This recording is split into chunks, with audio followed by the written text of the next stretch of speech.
Bonjour et bienvenue dans la revue de site de mai 2013. Aujourd'hui, nous allons parler du blog de Florian, qui est l'auteur de naturopassion.com. Il fait partie du club Solopreneur et comme chaque mois, je prends un des membres et on fait une revue de son site, une critique de son site. Alors, je précise bien, surtout à Florian, que c'est vraiment un regard critique que j'apporte. Le but, c'est de te faire progresser.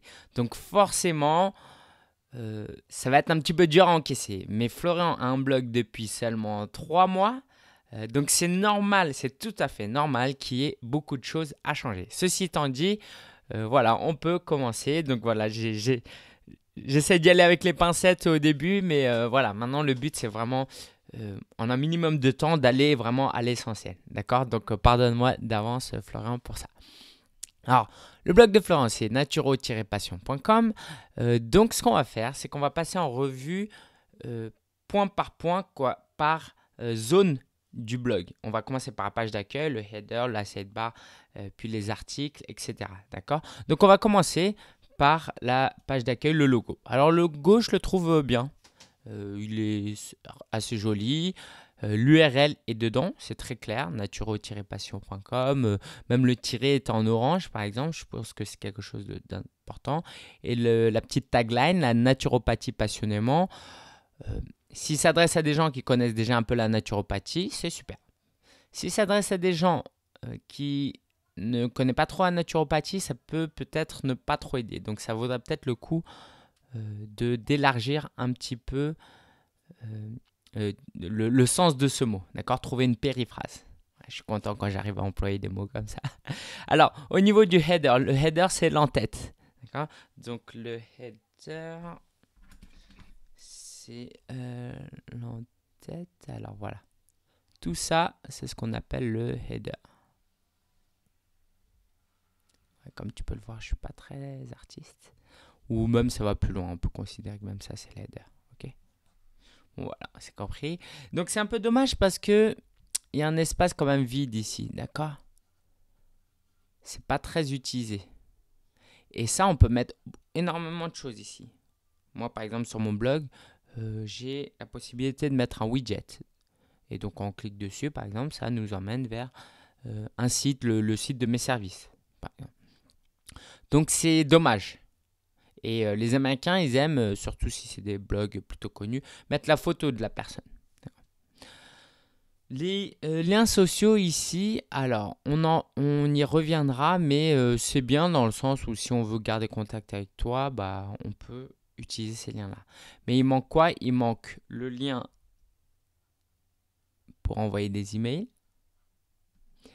Il faudra créer une page Google+, parce que ça prend quelques minutes et ça peut t'apporter des liens si tu publies tes articles et ces liens sont très importants, surtout au début. Chaque lien est important de toute façon. Et donc voilà, ça changerait beaucoup de choses et éventuellement le flux RSS. Alors je sais pas, il est comme ça, il est comment? Il est comme ça, un truc là. Voilà. D'accord, donc ce serait bien de rajouter ça. Le but, c'est pas de tout rajouter non plus, mais vraiment ce qui est essentiel. Alors, le menu de navigation, c'est ce qu'il y a là. Oula. Et bien là, habituellement, ce que font les blogueurs, c'est qu'ils mettent les catégories de des articles de leur blog. Voilà. Là, ça y est pas. Il faut aller dans son tableau de bord sous WordPress, apparence, menu et choisir. Donc c'est un petit peu compliqué, je l'avoue. J'ai pas encore fait de tutoriel pour expliquer ça. Mais voilà, n'hésite pas à revenir vers moi, Florian, si tu as besoin, et je ferai un tuto. Alors, les catégories, on les voit ici. Florian les a mis ici. Voilà, c'est ces mêmes catégories-là qu'il faut monter en haut.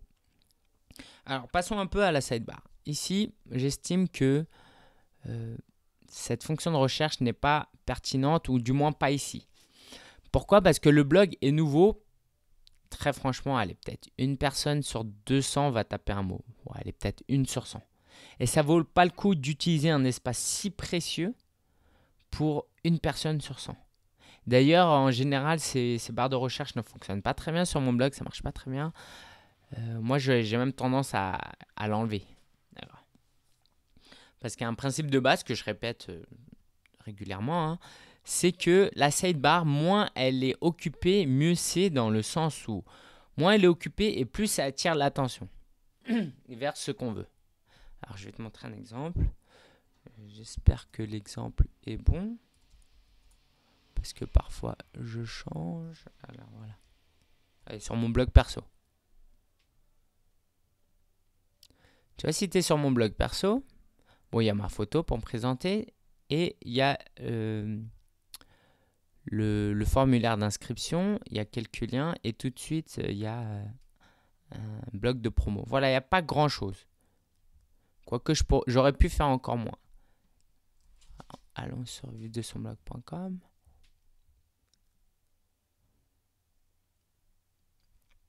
Voilà, je me présente, installation de blog, pareil, les meilleurs articles et une newsletter, l'inscription à une newsletter. Donc j'ai 1, 2, 3, 4 widgets seulement. Alors qu'en général, moi j'ai plutôt du mal. Je suis plutôt le gars qui aime en mettre 10, quoi. Le formulaire d'inscription à newsletter, je l'ai mis en bas parce que j'en ai un gros ici. Mais si tu n'en as pas un gros ici, il faut vraiment le mettre tout en haut parce que fidéliser via la newsletter, c'est ce qu'il y a de plus précieux pour un blogueur de loin. Donc, il faut vraiment le mettre en haut. Et par exemple, article récent, c'est pas du tout pertinent. Tout simplement pourquoi? Parce que les articles récents, ils sont déjà là. C'est déjà les premiers articles du blog. C'est-à-dire que là, tu répètes ce qu'il y a là. Et donc, tu perds un espace très, très, très précieux. Surtout que là, tu as 11 articles, j'ai compté, je crois, ou 10. Et là, tu as vraiment exactement la même chose. Donc, c'est une duplication qui est pas du tout nécessaire, voire inutile, voire presque embêtant. D'accord? Parce que voilà, tu peux me faire perdre du temps si je regarde là et que je remarque qu'il y a déjà tout là. Le widget Facebook, si tu as une vraie stratégie autour de Facebook, je te recommande, oui, tu peux l'utiliser, mais dans ce cas-là, tu peux élargir. Tu élargis le nombre de pixels de largeur et ça va prendre plus tout l'espace. Et tu peux le centrer de sorte que ce soit plus joli. Ici, en titre, tu peux mettre un appel à l'action. Suis-moi sur Facebook. Voilà. Une phrase à l'impératif. Là, tu as 35 personnes, c'est pas beaucoup, donc ça vaut peut-être pas le coup de le montrer parce que donc, en même temps, tu te dis, ouais, il faudrait que j'en rajoute, mais en même temps, 35, les gens ils vont se dire, ouais, ce blog, il n'est pas trop connu, quoi, il n'y a que 35 personnes. Donc, c'est un arbitrage difficile. Les commentaires, moi, je ne suis pas fan, mais tu peux le mettre, surtout quand il y a pas mal de tes propres commentaires, d'accord? C'est bien dans l'idée où tu mets en valeur les commentateurs, mais est-ce que vraiment, c'est toujours une question d'arbitrage, hein. Ce qu'ils y gagnent, eux, c'est-à-dire tu as un lecteur sur 1000 se retrouve là, il est content, mais tu as 999 qui ne vont pas le voir et avec qui tu vas perdre cet espace-là que tu aurais pu employer à autre chose. Alors, je ne sais pas si je l'ai précisé tout à l'heure. Si, c'était vraiment clair. Si.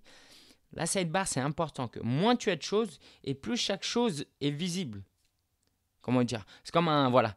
Au restaurant chinois, tu as un menu, tu as 100 plats. Bah, si tu as 100 plats, chaque plat aura moins de visibilité que quand tu vas dans un resto français où ta carte, elle fait que 2 pages. Et là, franchement, en 5 minutes, tu as retenu tous les plats par cœur. C'est la même idée, d'accord? Si tu mets plein de widgets, ça va perdre en visibilité. Les archives, tu peux l'enlever, mais tout de suite.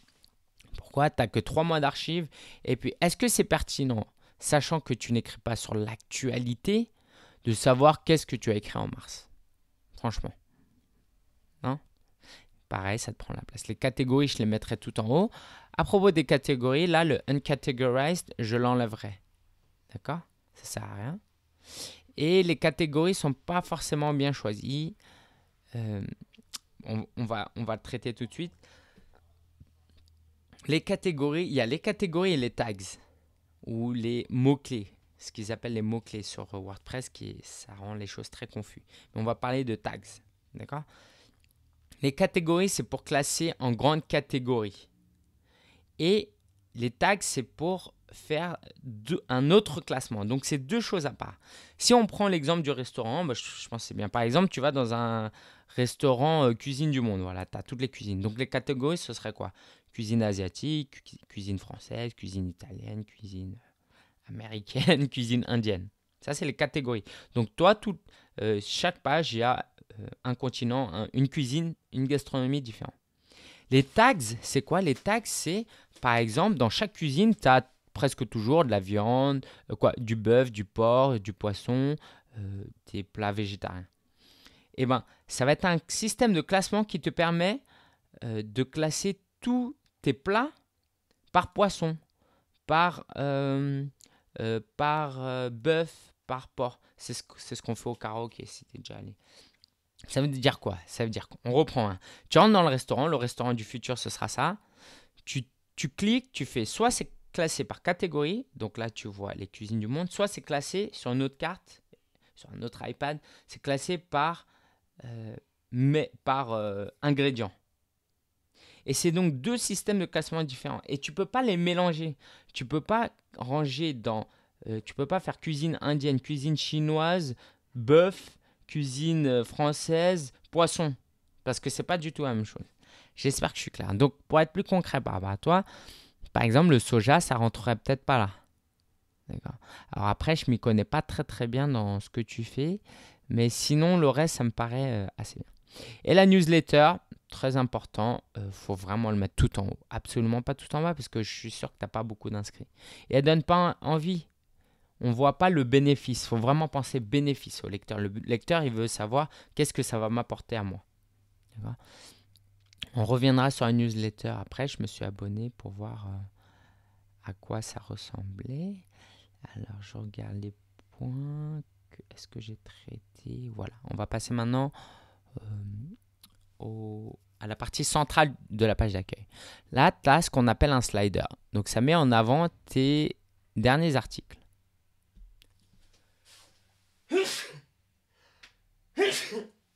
Désolé. Ça met en avant tes derniers articles. Sauf que tes derniers articles sont déjà là et en plus, ils sont déjà là. Faudrait l'utiliser sinon pour des articles stars, des articles à la une. Donc là, par exemple, au lieu de mettre tous les derniers articles, tu mets par exemple un article qui n'est plus sur la première page ou un article sur le soja qui a très bien marché. C'est celui-là avec 18 commentaires. Tu le mets vraiment à la une. Ok? Mais tu vois là, regarde là. Là, on dédouble et c'est très confus. C'est très fatigant. Ça se voit pas, hein, mais ce genre de petites choses, ça fait la différence entre un bon blog et un mauvais blog. Pardon, pas un mauvais blog. Un blog débutant ou un blog où le webmaster n'a pas fait attention, n'a pas pris le soin de faire quelque chose pour le lecteur. Tu pourrais traduire le thème.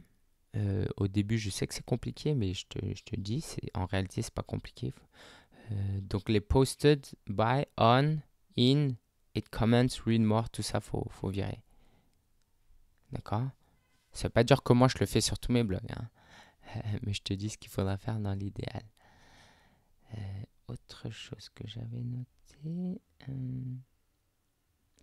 Ah oui, très très important, les images qui sont à diminuer. Regarde, tu vois cette image-là, c'est environ 80 pixels de largeur ou 100 pixels de largeur. Je fais un copier URL de l'image et je vais le coller. Et donc tu vois là, la taille, elle n'est pas pareille que là. C'est beaucoup plus grand. Alors il y avait plus flagrant, je crois, c'était avec le soja. Tu vois, tu copies. Et si je mets là, excuse-moi, ça c'est autre chose. Tu vois, l'image est beaucoup plus grande. Et ça veut dire quoi? Ça veut dire que là, ton image, on la voit en petit. Mais c'est pas parce qu'elle est de petite taille, c'est parce que on affiche une petite taille. C'est comme si on avait dézoomé sur la photo pour que ça rentrait dans ton cadre. Mais en réalité, à chaque fois que tu viens sur la page d'accueil, ce qui charge, c'est la grande photo. Ce qui fait qu'avec toutes les photos, là, ça te ralentit énormément le chargement de ta page.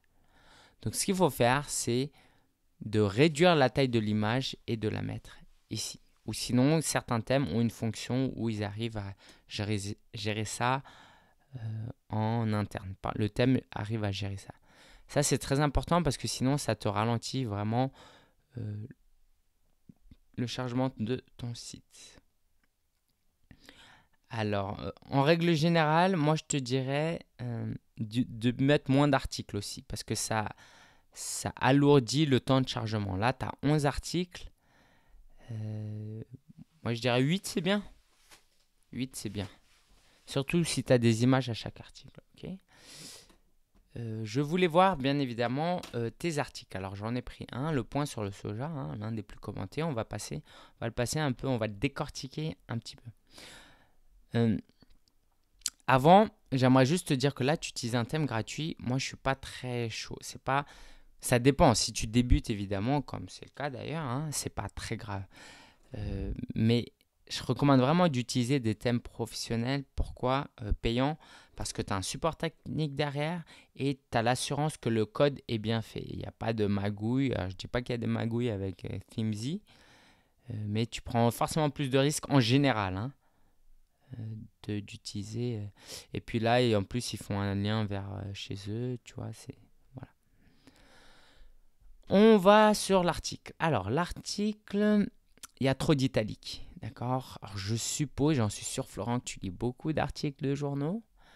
Donc, tu as l'habitude de ça. Mais l'introduction, là, tu n'as pas besoin de mettre en italique. L'italique, ça sert à mettre en avant des mots ou à la limite une phrase. Ou vraiment, si tu as vraiment envie, 2 phrases. Et ça s'utilise vraiment beaucoup dans la presse parce qu'ils n'ont pas beaucoup de moyens de faire beaucoup de formatages différents. Toi, si c'est simplement une introduction, bah, tu le laisses normalement. Les gens comprendront que là, il y a un sous-titre, donc voilà. Et puis, surtout, en fait, le gros problème de l'italique, c'est que c'est fatigant à lire. C'est très fatigant, tu vois, faut pas pencher la tête, mais tu vois ce que je veux dire. C'est pour ça qu'on l'utilise de manière localisée sur des mots. D'accord? Donc ça, c'est vraiment à modifier. Le titre, il n'est pas assez accrocheur. Le point sur le soja. Alors, sur le soja, donc toi, tu parles de naturopathie. Donc toi, tu as une approche naturopathique des choses. Tu ne veux pas faire un point sur le soja. Peut-être que tu fais un point sur l'économie du soja. Alors, peut-être que tu en parles, mais non, toi, c'est plus la nutrition et tout. Donc, c'est trop vague. Tu peux faire, par exemple, un format, le soja, 2 points, tout ce qu'il faut savoir. Tout ce qu'il faut savoir sur le soja aujourd'hui. Voilà un truc beaucoup plus accrocheur. J'espère que tu vois ce que je veux dire. Là, pareil, le sous-titre, pas besoin de le mettre en italique. Il n'y a vraiment aucun intérêt. Il est déjà plus grand. Il est déjà mis en valeur. Et au contraire, ça ne donne pas envie de lire. Alors, tu ne mets pas du tout de gras. Faut utiliser le gras. D'accord? Contrairement à la presse où ils ne peuvent pas mettre, je crois, hein, c'est ça. Là, n'hésite pas à utiliser du gras. Parce que ce qui est important de savoir, c'est que le blog, contrairement à un journal, les gens qui lisent des blogs, ils ont une attention moins élevée, moins longue. Tu ne peux pas les tenir très très longtemps. Donc, il faut des phrases courtes, des mots qui ont de l'impact, des mots qui accrochent. Et parfois, par exemple, le gars, s'il descend comme ça, il doit savoir de quoi tu parles. Et là, vu qu'on n'a pas envie de lire tes sous-titres, là, on ne sait pas de quoi tu parles. C'est très dur. Les Américains, ils appellent ça scanner un article. Voilà, vraiment le passer en revue rapidement. Voilà, tac, tac, tac. Et là, c'est très, très difficile. Là, je vois que, ok, tu parles de la nutrition, ouais, ok. Puis c'est tout ce que je sais. Je peux pas en effet bénéfique, voilà. Ça, c'est important. Est-ce que je peux prendre un exemple? Alors, faut pas que je me trompe dans l'exemple, du coup. Hein.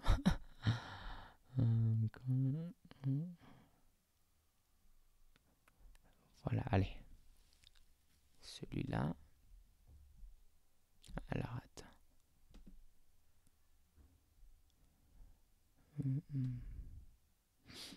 Tu vois, donc là, je parle de mastermind et tout de suite, qu'est-ce qu'un mastermind? D'accord? On va voir qu'est-ce qu'un mastermind, les bénéfices du mastermind. Et là, je mets en gras tout de suite les bénéfices. Comment trouver son groupe mastermind? Voilà, je suis content, j'ai trouvé un bon exemple. Mais c'est très parlant. Tu vois, c'est des phrases courtes, on saute de paragraphes alors qu'il n'y a pas lieu d'être normalement. Mais dès que c'est une nouvelle idée, voilà, je t'invite à le faire. Ok. On va reprendre ton article. Qu'est-ce que je voulais te dire? Ah oui. À la fin, là, tu mets des références, là, 6, 7, 8, 9.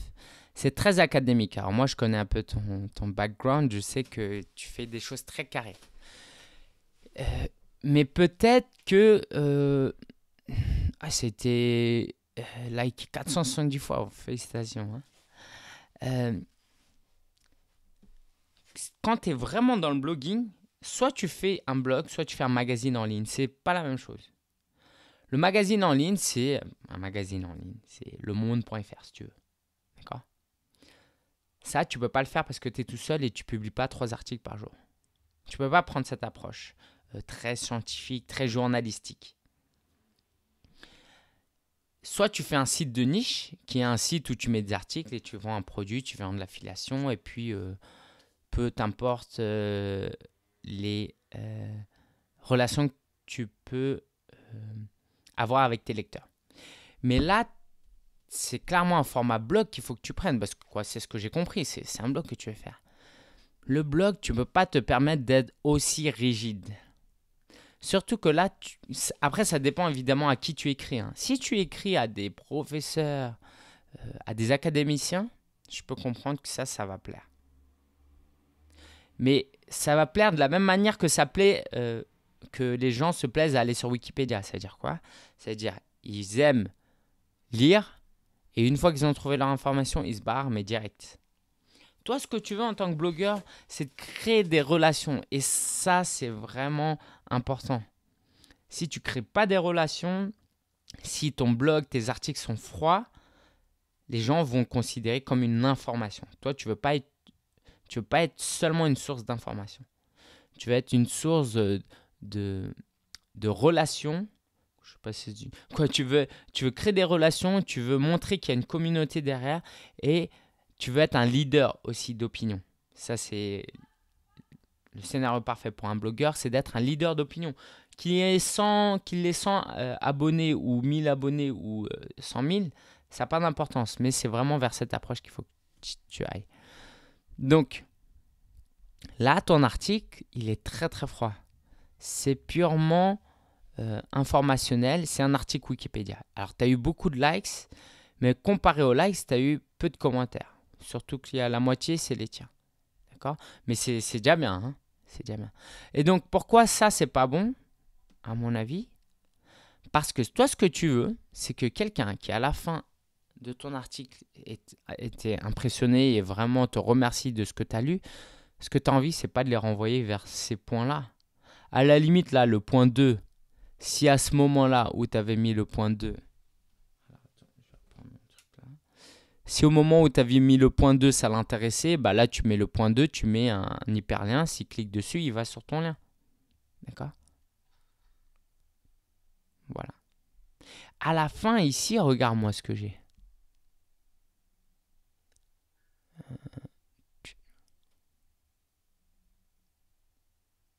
J'ai un cadre avec des appels à l'action. Partage cet article ou reçois une newsletter. C'est très clair. Et en général, je mets toujours une phrase d'accroche. Là, je l'ai mise un peu plus haut. Je pense... Bon, non, je ne l'ai pas mis. Je mets laisser un commentaire. Voilà. Le but, c'est vraiment d'attirer les gens à communiquer avec toi, à échanger avec toi. Si tu as 1000 trafics par jour, les gens, ils viennent, ils repartent. C'est pas un modèle tenable. Et c'est comme ça qu'il y a beaucoup de gens qui abandonnent, qui monétisent pas leur blog parce qu'ils ont, même s'ils ont du trafic, ils sont découragés parce qu'il n'y a pas de retour. Ok? Bon, je vois que tu as compris le système des tags. Tu vois, là, soja, tu l'as mis alors que tu l'as déjà mis en catégorie. Ok? Alors, tu as signé. Bon, ça rend la chose encore plus académique et froide, j'ai l'impression. Parce que là, tu signes comme tu signerais à la fin d'un mémoire. Voilà. Ah oui, tu as mis des puces aussi ici, regarde. Tu as mis des puces. Mais les puces, c'est pas pertinent parce que tes phrases sont longues. Tu vois, là, c'est une puce où tu as 3 lignes. Là, tu as carrément 5 lignes. Là aussi, 5 lignes. J'ai envie de dire, tout au plus, tu peux aller à 3 lignes, mais normalement, c'est 1 ou 2 lignes. C'est vraiment une liste, un listing.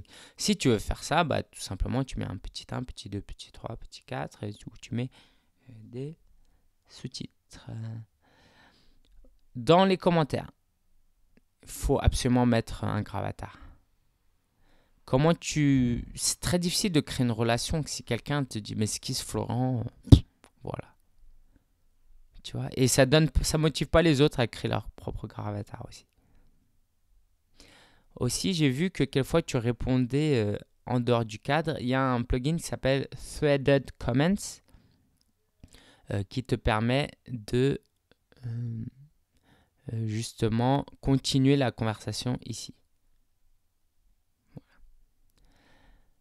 Je voulais parler pour terminer des médias sociaux et de tes emails. D'accord? Alors les médias sociaux.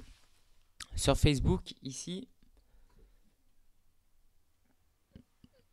sur la présentation, tu n'as absolument rien.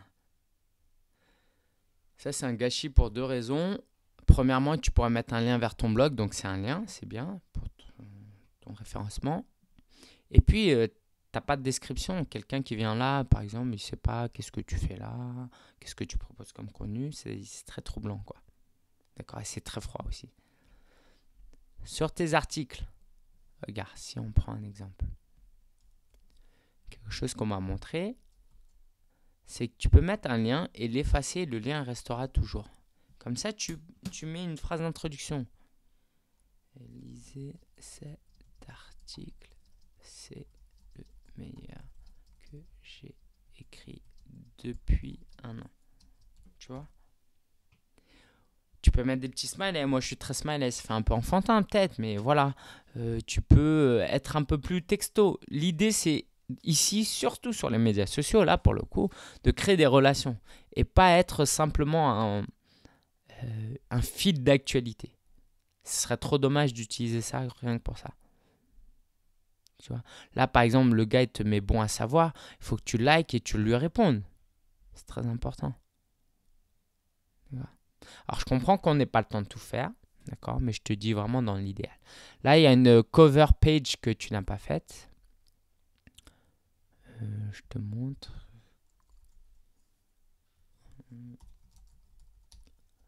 Cover page, c'est très important. Ça rend la chose tout de suite plus belle, tu vois. Moi, ça, c'est une photo. Bon, je vais la changer bientôt.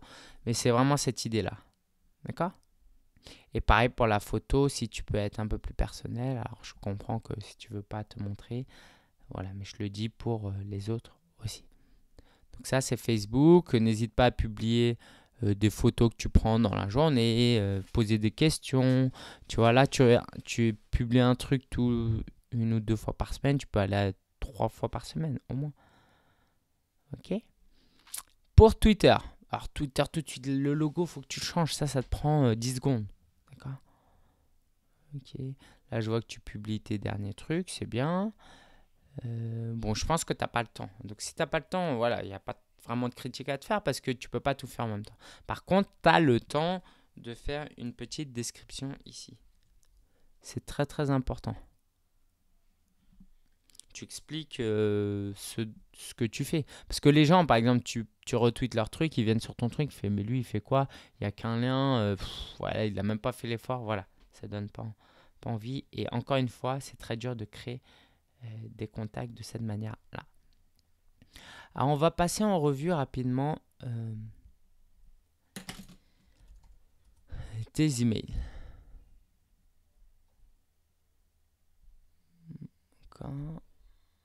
Alors, oui, je sais, ma boîte email est très mal rangée. Naturopassion.com. Voilà. Celui-là, par exemple. Ton titre, c'est ton objet, hein, c'est Naturopassion entre crochets. Personne commence des titres par ça, sauf si c'est pour mettre important. le point sur le soja et après tu mets des parenthèses. Donc dans ton objet, il y a des crochets, des parenthèses, super fatigant. Et en plus, ça, je comprends ton idée, c'est de rappeler que ça vient de Nature Passion. Le problème, c'est que tu l'as déjà en nom d'utilisateur. Donc encore une fois, ça dédouble la chose. D'accord. Ça, pour l'envoi, je ne sais pas quel autorépondeur tu utilises, mais Postmaster, c'est très froid. L'idéal, c'est ton prénom, ou au moins contact, @. Okay. Là, tu vois, ça s'affiche. Mais la première fois que quelqu'un recevra, ça ne s'affichera pas parce que les images ne s'affichent pas par défaut sur Gmail, par exemple. Mais bon, si elle est vraiment fan, elle va cliquer sur ça et elle va pouvoir le voir. Et ceci étant dit, voilà, c'est très très froid. On dirait un magazine. D'accord ? Il n'y a aucun relationnel là-dedans. Et on sent tout de suite que c'est un truc qui a été fait, qui a été envoyé automatiquement. Et ça, c'est vraiment, vraiment dommage. Par exemple, là, un nouvel article. Là, tu as mis un nouvel article. Voilà. Ça aussi, c'est un nouvel article sur Naturopassion. Ça veut dire que le début de ton objet, sachant que les gens lisent depuis leur Gmail, par exemple, tu verras que si les gens lisent depuis leur Gmail, leur application mobile, on voit que les premiers mots de ton objet. Et les premiers mots de ton objet, là, c'est un nouvel article sur nature. Tu vois, je sais pas combien de lettres on voit, peut-être naturopathie, passion. Voilà. Donc ça, c'est vraiment à prendre en compte aussi. Voilà, je crois qu'on a fait le tour. Je sais que ça a été très dur. Mais voilà, Florent, ne te décourage absolument pas. Hein. Moi, je sais pas si je peux te montrer l'un de mes premiers blogs où c'était vraiment nul, quoi.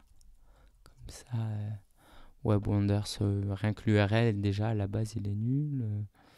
Tu vois, c'est moche. Je sais pas quoi te dire.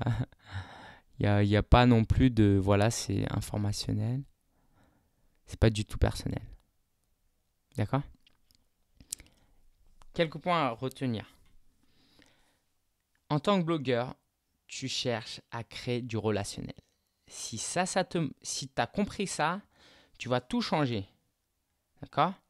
Là, par exemple, l'article récent, tu vas te dire, maintenant, il faut que je crée du relationnel. Donc, à la limite, tu montes le truc de Facebook, mais à condition que tu es actif sur Facebook. Si tu n'es pas actif sur Facebook, c'est dommage. Tu vas mettre ta newsletter parce que les gens vont pouvoir t'envoyer des emails, tout. Ici, ça c'est bien, contacter l'auteur, mais il n'y a pas de page à propos. Voilà. Donc, si tu penses vraiment à ça, au relationnel, parce que tu ne peux pas réussir sans le relationnel, sauf si tu prends un modèle magazine en ligne ou un modèle site de niche, d'accord ? Mais si tu veux être blogueur, tu veux un modèle de blogging, tu ne vas pas pouvoir réussir sans créer de relationnel. C'est vraiment sur ça que j'aimerais t'appuyer. Tout le reste, c'est des petits détails que voilà, ça prend du temps à mettre en place. Donc, je pense que tu y arriveras petit à petit. Mais pense déjà au relationnel et tu verras que tout va s'arranger. Voilà, c'en est tout pour la revue de site de mai 2013. Si tu es intéressé par le club Solopreneur, va sur solopreneur.fr/présentation et si tu t'inscris, tu peux postuler pour que je fasse la revue de ton site le mois prochain. Allez, je te dis à la prochaine. Bon courage à tous pour votre blog. Perdez surtout pas courage. Et puis, si vous avez des petites questions, n'hésitez pas. Ciao, ciao.